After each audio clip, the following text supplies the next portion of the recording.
Oke, karena masih banyak juga ternyata yang belum paham saham itu apa, ini aku coba bantu jelasin apa itu saham.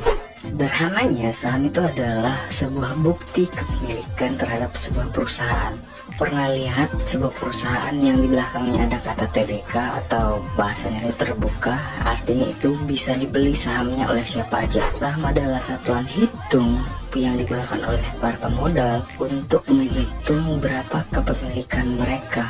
Misalkan Andi, Bobby, dan Cinta ingin membangun perusahaan bersama, tapi modal mereka itu beda-beda. Andi 50 juta, Bobby 30 juta, dan Cinta 20 juta. Totalnya 100 juta.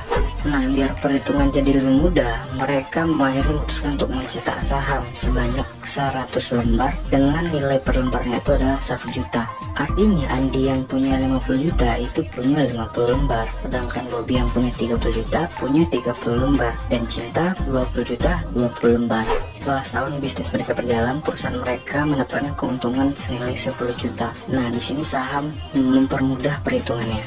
Karena punya 50 lembar, Andi berhak atas 50% dari laba yang diterima perusahaan, yaitu 5 juta. Karena cuma punya 30 lembar, Bobby cuma berhak 30% atau 3 juta.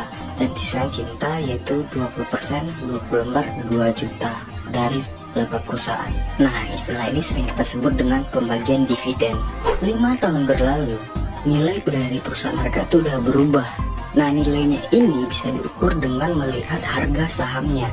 Harga yang dulunya 1 juta per lembarnya sekarang udah berubah jadi 10 juta per lembar saham. Otomatis modal yang dimiliki oleh 3 orang tadi juga berubah. Andi yang awalnya punya 50 juta sekarang sudah punya 500 juta. Bobby yang awalnya punya 30 juta sekarang udah jadi 300 juta.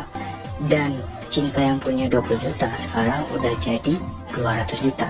Nah, istilah ini sering kita sebut dengan capital gain atau kenaikan dari harga saham. Nah, kurang lebih inilah sederhananya menganalogikan saham. Sekian dari aku, jangan lupa like dan follow akun ini, dan salam investasi.